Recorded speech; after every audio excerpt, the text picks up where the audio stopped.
Hello everyone, welcome to drama fun. यूजिन होंगसो से कहता है कि कल उसका स्कूल में आखिरी दिन है तो वो कॉलेज में अच्छे से रहे। तो ये सुनकर होंगसोल कहती है कि ये जानकर मैं थोड़ा दुखी तो हुई, पर हम स्कूल के बाहर भी तो डेट कर सकते हैं ना। फिर अगले सीन में हम देखते हैं कि यंगोन मिनसू की थोड़ी तारीफ करके उसका फ़ोन ले लेता है एंड उसके फ़ोन में से यूजिन को एक मैसेज करता है। मिनसू तो उसकी तारीफ से शर्माने लगती है, तो वो जाते टाइम कहता है कि कितनी पागल लड़की है। आगे यूजिन यंगोन से मिलता है। यंगोन कहता है कि होंगसोल के साथ तुम डेट टाइम पास के लिए ही कर रहे हो ना, पर मैं जानता हूँ कि एक दिन तुम उसे धोखा दे दोगे जैसा कि तुमने मेरे साथ किया था। यूजिन कहता है कि अगर तुम्हें कोई काम नहीं है तो मैं यहाँ से जाता हूँ। तो वो कहता है कि रुको ज़रा, मेरे पास तुम्हारे मैसेज भी है जो कि तुमने पिछले साल मुझे भेजे थे। इस मैसेज में तुमने कहा था कि होंगसोल मेरे लिए पागल है, वो मुझे बहुत ही ज़्यादा पसंद करती है। क्या तुमने नहीं कहा था? तो यूजिन कहता है कि ये मैसेज मैंने नहीं भेजे हैं। तो यंगोन कहता है कि क्या ये नंबर तुम्हारा नहीं है? वो उस नंबर में कॉल लगाता है तो सामने से तो बैखीना बोलती है। तो वो कहता है कि इसमें से एक लड़की की आवाज़ क्यों आ रही है। वहाँ पर सीनियर एंड बाकी लोग भी थे। वो कहते हैं कि यंगोन तुम क्या पागल हो गए हो, यूजिन ऐसा लड़का नहीं है। वो सारे लोग यंगोन को गालियाँ देते हुए चले जाते हैं। उन सभी के जाने के बाद यूजिन कहता है कि तुम तो कितने पागल हो, क्या मुझे नहीं पता चलेगा कि तुमने रिकॉर्डिंग ऑन रखी है? यंगोन कहता है कि तो तुम्हें सब कुछ पहले से पता था, इसलिए तुम नाटक कर रहे थे ना, पर देख लेना एक दिन मैं तुम्हारा पर्दाफाश करके ही रहूँगा। यूजिन वहाँ से चला जाता है एंड जाते टाइम वो एक किलर स्माइल देता है। आगे वो पिछली बातों को याद करने लगता है, जहाँ पर ये लोग स्कूल में जब नए नए आए थे तब यंगोन यूजिन से पूछ रहा था कि सारे स्कूल के बच्चे मुझसे बात नहीं करते हैं, मुझे इग्नोर करते हैं, तो मैं क्या करूँ? तो यूजिन ने तब कहा था कि पर मुझे तो ऐसा नहीं लगता, होंगसोल तुम्हारी सच में परवाह करती है, मुझे तो ऐसा लगता है कि वो तुम्हें पसंद भी करती है। तब यंगो ने कहा था कि क्या तुम सच कह रहे हो? वहाँ उसके सामने बैखीना भी बैठी थी। बैखीना कहती है कि ये तुम्हें हुआ क्या है, क्या तुम परेशान हो? वो उसका फ़ोन छीन कर मैसेज पढ़ने लगती है। वो कहती है कि ये होंगसोल और यंगोन कौन है, इसमें से कौन तुम्हें परेशान कर रहा है? तो यूजिन कहता है कि ये दोनों ही मुझे परेशान कर रहे हैं। तो बैखीना कहती है कि चिंता मत करो, आज से ये फ़ोन तुम्हारा मेरा हुआ और ये मामला भी मैं हैंडल कर लूँगी। प्रेजेंट में ये सारी बातें सोचकर यूजिन स्माइल कर रहा था। दूसरी तरफ हम यंगोन को देखते हैं। यंगोन कहता है कि मुझे पक्का यकीन है कि वो नंबर यूजिन का ही था, फिर उसमें से किसी लड़की की आवाज़ कैसे आ सकती है?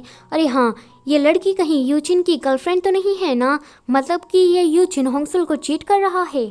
यूजिन का कॉलेज में आज आखिरी दिन था तो वो होंगसोल के साथ डेट पर जाता है। वो दोनों बस एंजॉय कर ही रहे थे कि ये सारे लोग भी उनकी डेट को ख़राब करने के लिए टपक जाते हैं। अब ये सारे लोग मिलकर ड्रिंक कर रहे थे। सीनियर कहता है कि यूजिन तुम्हारी लाइफ के तो मज़े हैं, तुम एक बड़ी कंपनी में इंटर्नशिप कर रहे हो, तुम्हें गर्लफ्रेंड भी मिल गई, और क्या चाहिए? वो होंगसोल को ड्रिंक करने को दे रहा था, पर उसके बदले में यूजिन सारी ड्रिंक कर लेता है। थोड़ी देर के बाद वो ड्रंक हो जाता है। वो होंगसोल के कंधे पर सर रखकर सो रहा था। ये देखकर होंगसोल उसे बाहर लेकर आती है एंड उसे बेंच पर बिठा देती है। होंगसोल कहती है कि तुमने ये जानबूझकर किया ना, ताकि हम लोग बाहर आ सके। तो यूजिन कहता है कि तुम बिल्कुल मेरे जैसी हो, दूसरे लोग सारे मेरा फ़ायदा उठाते हैं क्योंकि मैं पैसे वाला हूँ, इसीलिए मैं तुम्हें पसंद करता हूँ। वो उसे किस करता है और कहता है कि चिंता मत करो, किसी ने भी नहीं देखा है। जैसे ही होंगसोल थोड़ी रिलैक्स होती है तो वो फिर से उसे किस करता है। अगले दिन मिनसू सोच रही थी कि आज वो होंगसोल का किचन लौटाते वक्त उसे डिनर का भी पूछ लेगी, पर जब वो वहाँ जाती है तो बोरा उस पर चिल्ला देती है कि तुम पहले उसकी कॉपी करती थी, पर अब तो तुम उसकी चीज़ें भी चुराने लगी। होंगसोल कहती है कि क्या ये तुम्हें कहीं पर गिरा हुआ मिला है? तो मिनसू कहती है कि नहीं, ये मेरा है और मैंने खरीदा है। वो वहाँ से गुस्सा होकर चली जाती है। वो जाते टाइम सोच रही थी कि मैंने उससे झूठ क्यों बोला, मैंने ऐसा क्यों किया। यंगोन उसे दूर से देख रहा था। यंगोन कहता है कि मिनसू ज़रा यहाँ पर आना, तो तुम इतनी परेशान क्यों लग रही हो? तो मिनसू से सारी बात बता देती है। यंगोन कहता है कि तुम्हें पता भी है क्या, होंगसोल कॉलेज में अफवाह फैला रही है कि तुम उसकी कॉपी करती हो, पर मेरे हिसाब से तो होंगसोल तुम्हारी कॉपी करती है। तुम तो बहुत ही ज़्यादा अच्छी हो, पर वो बहुत ही ज़्यादा बुरी है, उसने एक अमीरजादे को फंसा लिया है। मेरी नज़रों में तो तुम ही बेस्ट हो। ये सारी झूठी तारीफ़ें सुनकर मिंसू तो हवा में उड़ने लगती है। जाते टाइम यंगॉन कहता है कि यह लड़की तो सच में इडियट है। बेकिनो पियानो बजाने के लिए गया था तो वो प्रोफेसर कहते हैं कि लगता है कि तुमने 5 सालों से पियानो को टच ही नहीं किया है, तो तुम्हें शुरुआत से ही स्टार्टिंग करनी पड़ेगी, यानी कि बच्चों के लेवल से उसे स्टार्ट करना पड़ेगा। ये सुनकर बेकिनो गुस्सा होकर वहाँ से चला जाता है। आज होंगसोल के रेस्टोरेंट में यूजिन भी आया था। यूजिन को देखकर होंगसोल के पेरेंट्स उससे सवाल करने लगते हैं कि कौन हो तुम, क्या करते हो, तुम्हारे डैड क्या करते हैं, तुम्हारा फैमिली बैकग्राउंड क्या है। तो यूजिन उसे बता देता है। वो उसे कहता है कि मेरे डैड ताइरंग ग्रुप के CEO है और मैं ताइरंग ग्रुप का इकलौता वारिस हूँ। ये सुनकर तो होंगसोल के पेरेंट्स के होश ही उड़ जाते हैं। आगे वो यूजिन की बहुत ही ज़्यादा तारीफ करने लगते हैं। बेकिनो काम करता हुआ ये सब कुछ सुन रहा था एंड उसे यहाँ पर थोड़ी सी जलन होती है। बेकिनो अपने आप से ही कह रहा था कि मुझे इतना बुरा क्यों लग रहा है। आगे होंगसोल यूजिन को CF करने के लिए गई थी तो वो कहती है कि कल रात क्या तुम ठीक से सोए। तो वो कहता है कि हाँ। वो अपने मन में सोचने लगती है कि लगता है कि ह्यूजिन उस किस बारे में भूल गया है, पर वो ऐसे कैसे भूल सकता है, वो तो हमारा फर्स्ट किस था ना। होंगसोल उसे फिर से कल रात के बारे में सवाल करने लगती है तो ह्यूजिन उसे कहता है कि क्या बेकिनो ठीक है, क्या वो फिर से पियानो बजाने के लिए जाने वाला है। ये सुनकर होंगसोल का तो मुंह ही उतर जाता है। यूजिन उससे पूछ रहा था पर वो किसी भी सवाल का जवाब नहीं देती। तो यूजिन कहता है कि चिंता मत करो, मुझे याद है कि कल रात हमारा फर्स्ट किस हुआ था। अगले दिन बेकिनो जाता है उसी प्रोफेसर के पास एंड कहता है कि मुझे पियानो सीखना है।